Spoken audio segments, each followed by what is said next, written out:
Alright, see what else we got. Something small. Ooh, small and heavy. Steel.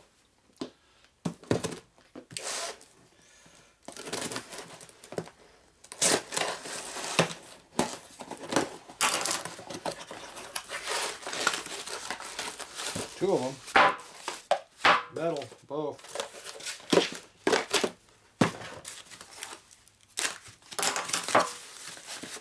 Ah, lifter blocks. That's why they make so much noise.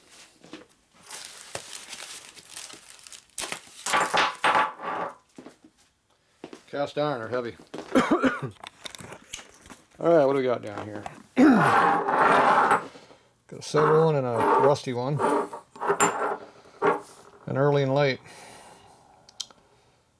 So, early is, this is not a knucklehead, it's panhead, so it's 48 and up application.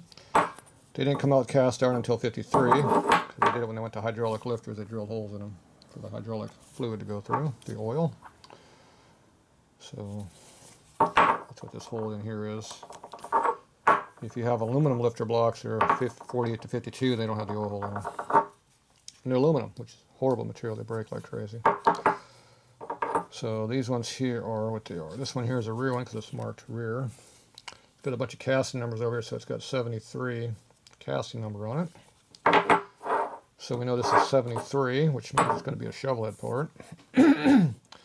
It has tapered screw on it, so we know it goes up to early 77. So this is 73 through early 77 lifter block. This lifter block has the flat head on it. So this had a 12-point screw on it. That one and this one. So this is a late 77 mid-year change up to the end 84. Now I know it's not in the 80s because in 82, 81, 82, 83, what year they do? They had a tube in here that came out for an oil line to suck oil from the cylinder into the lifter block, drain back hole. I think that came out in 81, in 82, and 83 they started plugging the holes up and not doing it anymore for the last year and a half. So this appears to be another rear one.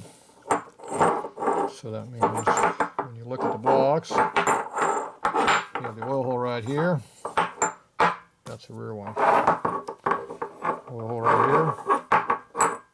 That's a rear one. That's how you tell real quick. Just happen to have a case over here. There's junk out there.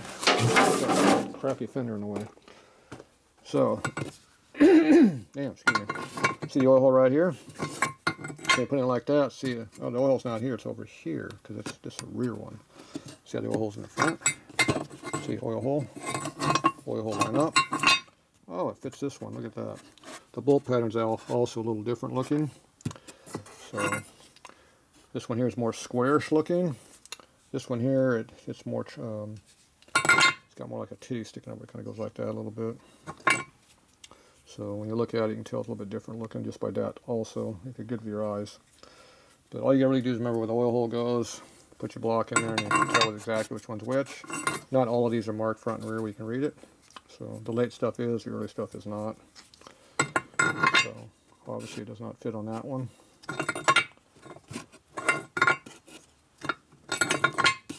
Nope, doesn't fit at all. Look at that. Must not be that one. So, I mean, that's how you tell. The other difference is in the late, no, I'm not sure exactly the year. I'm pretty sure it was not 79. So somewhere in 80, 81, they opened this hole up here instead of being a real small hole like that. They went like double that size to let more oil drain back through here. See how big the hole is right here? They made it big like that pretty much all the way through. That allowed the push rod cover tubes to drain back quicker so you wouldn't have leakage issues. They were trying to figure out why their motors puked oil so bad. What they found out was they had crappy valves, crappy guides, bad rings, and not a very good assembly. So when they fixed all those problems, the oil problems went away. Imagine that. But anyway, they tried all kinds of fixes before then. So anyway, this is a late 77. You can see how it's got the same 73 casting number on it because it's the same part. It's no matter how you cut the hole. So if you want to be cheap, you can find these blocks pretty cheap. These panhead blocks cost a lot more money. If you take a countersink and make it look like that, you now turn a shovelhead block into a panhead. Then the only difference is you're going to have this number right here, which obviously on 72 on back, that number's not there. So, but that can be covered with paint and Bondo and stuff like that, if you wanted to. Other than that, they're pretty much the same thing. So, anyway, these aren't broken. These here, they crack out when you over tighten these screws. They crack, and then they break the whole corner off. They get bad. So this set looks pretty good. The other thing happens is it's a wearing surface, like the cylinder in your piston cylinder wears in here. So you put your finger in here, go up and down like that, and you can feel how groovy it is.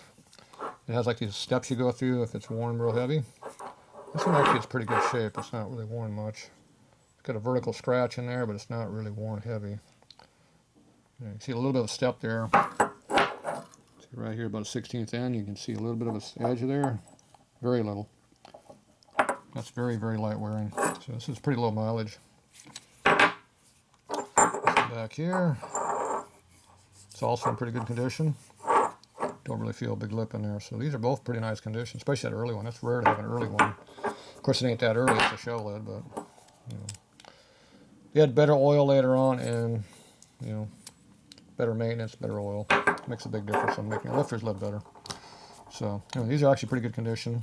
They do make 2 over, 5 over, and 10 over lifters, so you can hone these out to a bigger size and make them new again. So there are options if they're worn. So there you go, 2 lifter blocks.